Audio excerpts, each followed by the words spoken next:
I think there's a myth that it all revolves around cash management. And I think a lot of what banks sell is around cash management and payments. There are so many other aspects to what goes on in a treasury department. So you get past the cash forecasting and all of that piece, because that's also cash management. But treasuries are dealing with investing. They're dealing with raising debt. They're involved in derivatives. And you don't hear a whole lot of noise about derivatives anymore. Before we start, I want to highlight the biggest challenge I've noticed in the treasury industry. It's professionals finding it tough to build an impactful brand. That's exactly why I put together an ebook, Building and Managing an Impactful Professional Brand. It has helped over 100 professionals define their unique values and stand out in their careers. In this ebook, you'll find practical tips to build a strong network and sharpen the skills you need to succeed in this industry. And the best part? It's completely free. Grab your copy now by clicking the link in the description below. Hello, everyone. This is Ernie Humphrey. I'm your host of the Treasury Truth or Dare podcast. Today, I'm extremely excited to have with me Seth Marlowe. He is known as the Treasury Whisperer. So before we jump in, Seth, why don't you give us a little bit about your background? But I really want to know what motivated you to become the Treasury Whisperer, and what has that brand done for you? Oh, well, first of all, Ernie, great to be here on Truth or Dare, maybe Truth and Dare too. That's right. Um, yeah, Treasury Whisperer, I'm so proud of being able to not only have a personal brand, but having that brand name. As I moved from being a practitioner to a banker, it became very clear as I started talking to practitioners that what I had to say was of interest to them, because I wasn't talking to them as a banker. I was talking to them as more of a treasury colleague. And what I found was they were asking the treasury salespeople and the relationship managers to kind of, push aside and be quiet. I want to hear what Seth has to say. So I started describing myself as a treasury whisperer. And then one day I actually got introduced on a webinar as the Treasury Whisperer. And it was one of those gadung moments where it was like, wow, I actually have a brand name now to use. It hadn't occurred to me prior to that. So thanks to an old banker, Charlie Steinbach, who was a Philadelphia guy who did that. But that's where it comes from. And I still feel I have this affinity to the people in the treasury practitioner world because I've been there. I've walked in their shoes. Yeah, so I love that. We'll dovetail on that. So one of the things we'll probably get into a lot is the importance of the Treasury brand and promoting that within your organization and the Treasury profession. So sets up perfectly. So just for those of you who may not have had the opportunity to enjoy a Treasury Truth or Dare podcast, what we do, we have several rounds of Truth or Dare where I ask my guests, would you like to select a Treasury Truth or would you like to accept a Dare Live? So to kick us off on our first round, would you like to start off with a truth or a dare? I'll start off conservatively here with a truth. Okay. Well, we only have like a half hour for the podcast, so I know you could answer this question. It would take 3 hours. In which areas of Treasury are you the most passionate? Payments, payments, and payments. All right, there we go. I'll leave it at that. What is it about payments that I think just, the intricacies of it all. And I think this is also where I think we're going to see AI kick in over the next couple of years, is just simplifying what it is. Lots in the industry have talked about intelligent routing over the years. Well, I think we're going to actually get to see that in decisions being made or assisted by the software, by the portals, behind the scenes operationally, to get money moved from point A to point B exactly when it needs to go, without repairs on the back end at the banks and delays and all sorts of other pieces of the puzzle that make it difficult, especially when you're going cross border. So I think looking at it over the course of the last couple of decades, it's evolved a lot, and we've got a long way to go to just keep it simple. yeah, it's always dynamic. There's always something new, and there were so many ways to make it better, right? You'd be amazed. So thank you for that. Okay, we're gonna go to round two. Are we gonna go with another truth, or are we gonna get to a dare. Let's do another truth first. All right, all right, all right. Okay, this one is good too, especially since you've been on both sides of the coin. So I love your perspective that you have, which few people have, is the practitioner side and on more of the services and product side. Are there any myths about the role of treasury that exists that you would like to address? Oh, absolutely. I think there's a myth that it all revolves around cash management. And I think a lot of what banks sell is around cash Right, management and payments. There are so many other aspects to what goes on in a treasury department. So you get past the cash forecasting and all of that piece because that's also cash management. But treasuries are dealing with investing. They're dealing with raising debt. They're involved in derivatives. And, you don't hear a whole lot of noise about derivatives anymore. But I'll tell you, back in my Pepsi days, it was always exciting every time Pepsi would go to the capital markets and would issue a new debt instrument. And there was always a swap to go with it. And we right, used to joke about, Pepsi always wanted to do something unique. And so there was, the Dipsy Doodle flavor of the swap. And right, of course, that probably wasn't a great example because I don't think that was a product that was a brand of Frito-Lay, which was part of PepsiCo. It still is, but that was the terminology we used. There are a lot of interesting things around the derivative side. But even beyond that, there's the capital planning, there's the pension piece, there's insurance. I mean, people don't realize if a company wants to do some kind of a promotion or a contest, they probably need to put in place a surety bond, corporate guarantees, which oftentimes get involved with either debt or with divestitures or acquisition activity. There's a much wider realm of activity that goes on in Treasury than just the cash. right. Yeah, absolutely. And kind of to put that pieces of me that I've been trying to get more attention to is just the whole thing of counterparty risk management, financial Absolutely. risk management, counterparty risk management. We are actually the keeper of the assets of the company, not just cash. So we Correct. protect that. We don't get a lot of airtime for that and how important that might be. Okay, we're gonna go to round three, and I almost have to give you a dare because I can't believe you've gone two Let's rounds. do So, it. all right, here we go. Everybody, this will be interesting because you're a pretty open guy and you're pretty entertaining. So I want to ask you what is your hidden talent that we might not know about? Well, this is probably going to be fairly boring, but I think while English is my first language, and I don't really do very well with other languages. I mean, I've got some Spanish, thank you to, middle school and high school, got some Hebrew, very limited vocabulary there. I think I do speak a lot of other languages, though.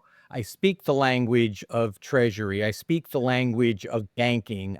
Probably back in my technology days, I probably coded in, perhaps a dozen, if not more, different programming languages, many of which seem to be extinct, except for COBOL, which there's still a need for There you COBOL go. programmers, especially at banks. But, I think being able to not only speak those languages, but be able to translate so that people in a room or people on Teams or Zoom meeting can really understand what's being talked about. Because a lot of times the bankers and their customers aren't talking the same thing. Bankers and fintechs aren't always talking the same thing. So be able to bring it all together, translate it, and make sure everybody's on the same page, it's kind of a superpower.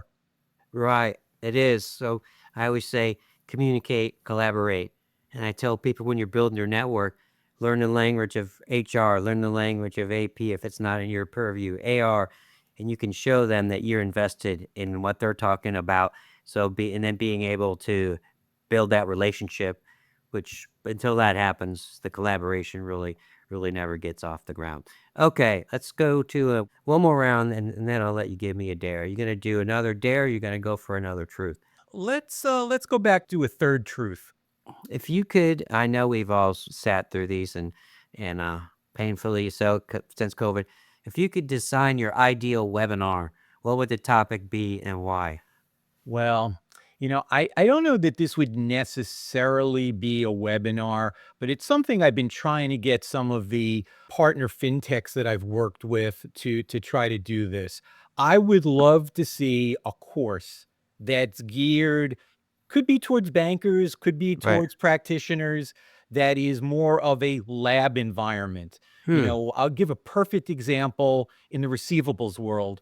Find me a banker that really truly understands cash application that's required for receivables. How amazing would it be? And of course, only a geek like I, or perhaps yourself, Ernie, could get excited about teaching people how to do cash application. But stand up an ERP. All of our vendors, they have it. They're doing accounting and they're doing all the other Right. things. Set up a test version that can be used as a lab and Hmm. get the bankers, get the practitioners who haven't done it before to Right. actually go through the pains of what it's like to understand what those pain points are. And to me, it's game changing. And I've had a lot of people say that's a great idea, but I've yet to see anybody take that to the level of actually, Right. executing against it. Yeah, I think that's an amazing training idea. And then you can say, it's like and you sit there and you're watching a demo. It's like, blah, blah, it's like, do it. But on the other side, what you said is you don't understand how complicated it is until you sit in the chair, right? You sit in the chair and then you learn. And then you say, this is normally what happens. And then someone could say, oh, you use this application, you can do X, Y, Z. And I love your Cash App story. I always tell my story. We had a wire that would come in, it would take our Cash App person 7 days to do the Cash App. So that was a long time ago. So we're getting long in I'll the tell tooth you, there. I Yeah. once had to go visit a customer. This was back in my Dannon days as treasurer there of the North American water business.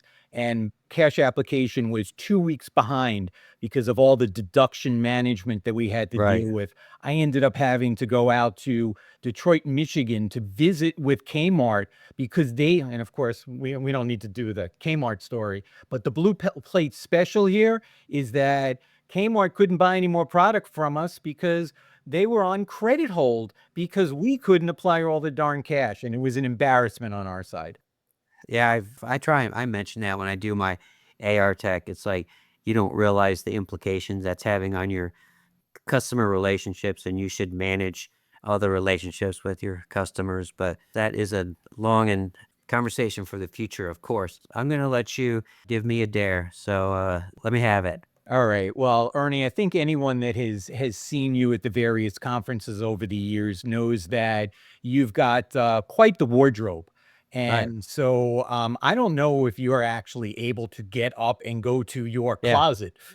You probably aren't. And I'm going to dare you to tell Yeah. us how many different sport Oh. jackets you have and what's the most outrageous Oh. sport jacket you've Uh, got. okay. Well, I have one sport coat in here in my office that's pretty good. I have in a neighborhood of 30 to 40 sport coats. So it started as just a kind of a lark, and then I started aligning with the colors of my customers. So back in the day, I had High Radius, which was orange, and then I just found that was my brand. So I know it's live, kind of live. So I'm gonna go and get my one of my favorites out of here. This is one of my favorites here. One of my sparkling gold tuxedo jacket. So that's probably one of my favorites there. I got one more. Ernie could compete with, and this will be a reference for the New York fans in the audience. This Um, this one's good just because I have matching gold pants with it. So so that's I was starting to say, Ernie, that New Yorkers that are watching this will probably can think of former NBA yeah, star for yes, the sir. Wolf Clyde Frazier from the 70s and into the early 80s. He continues to broadcast as a play-by-play man for actually he does color. Surprisingly, he does color for the Knicks. That he has a jacket that is incomparable. The last to you that you just showed would Wow, actually fly with Walt Frazier. And he actually man. told me because he was actually at a New York Cash Exchange event as a keynote speaker one year. He actually told me that he does not rewear any of Oh, those wow. sport jackets. It's one and done for him. Yeah. So I'd I really like to try see his closet. I try and do that because believe me, if I wear the jacket, just I got my yellow out for you. I've had the same jacket on all episodes except for this one. People will say, "Oh, I saw that. I saw you wear that before." So, but it's like your brand. They remember me because of my jackets, and they say you're the jacket guy. So, okay, let's get back to Seth, and you want to go for a truth or a dare? Let's do one more truth. All right. How is investing in networking within your department and company and with your treasury peers? How has that impacted your career, and what advice can you give folks to build their networks? I think it's been instrumental for me. It has allowed me to be able to fairly easily pivot over the years from IT to treasury, from corporate practitioner to banker. Don't know what the next pivot's going to be. Everybody's waiting to find out where I'm pivoting to shortly. But my words of advice to everybody is always be networking, always be ready to take a phone call, even if you don't think there's any perceived value. From my perspective, you never know where a conversation's going to go. It may lead to a new job opportunity. It may lead to someone having a really good feeling about you. And if they're ever asked about you, giving a recommendation. I've had this happen where I recommended somebody, had no idea that I did this behind the scenes, and they landed a job because of my recommendation. You don't know whether what's going to happen is going to happen today, tomorrow, or 5 years from now.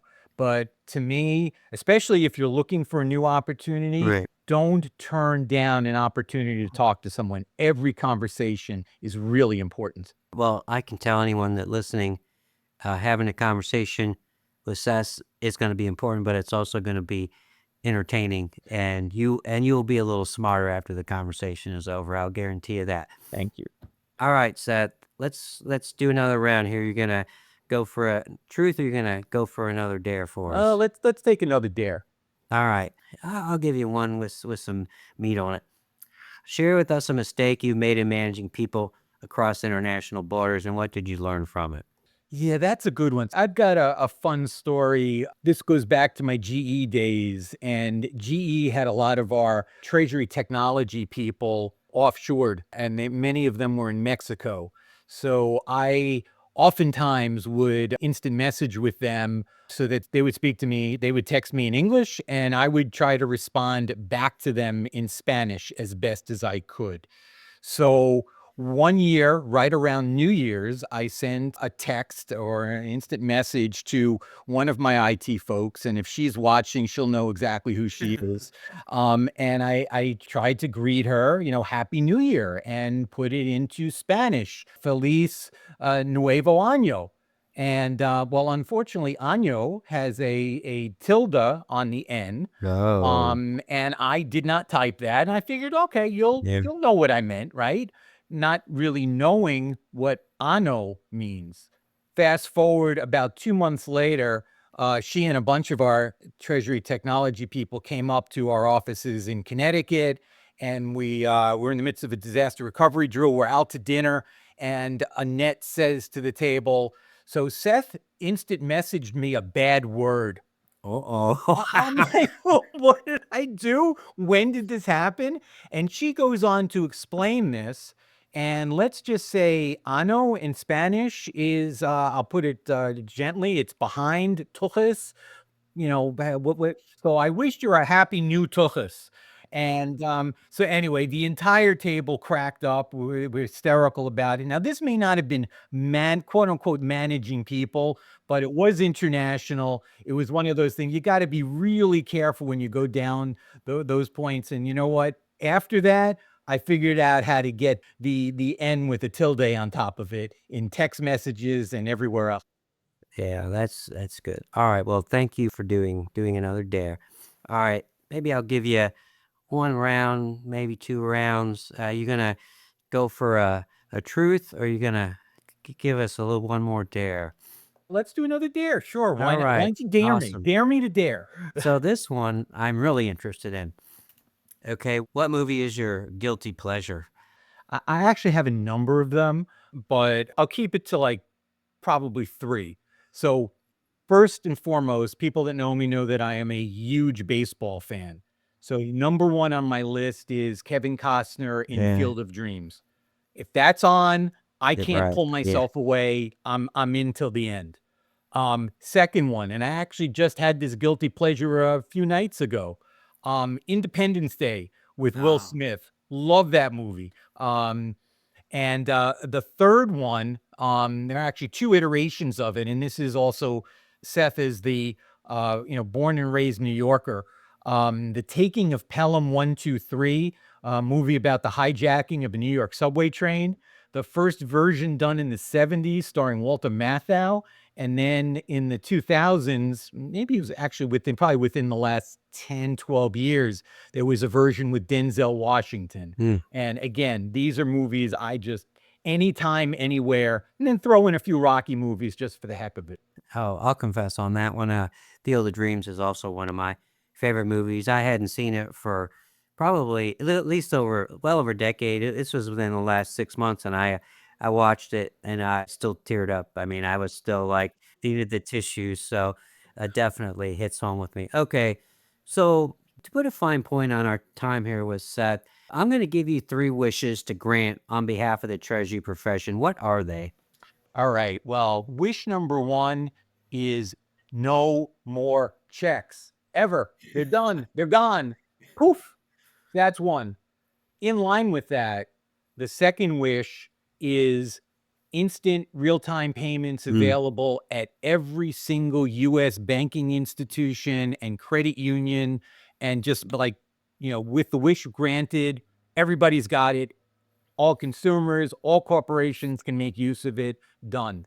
And then the third one, I just wish bank reconciliation for all. Make it easy, make it happen. And, with snap of the finger, it happens. You don't really need anything more than that. I wish that upon everybody.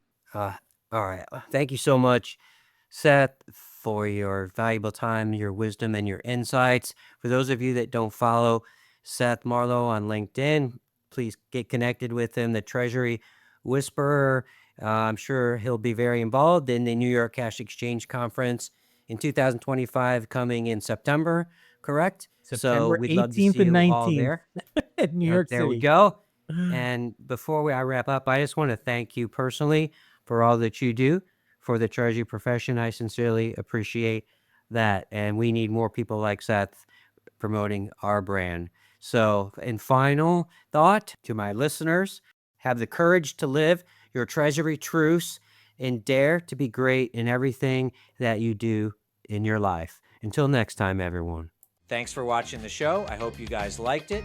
Share your thoughts in the comments below. Stay tuned and hit the subscribe button for more.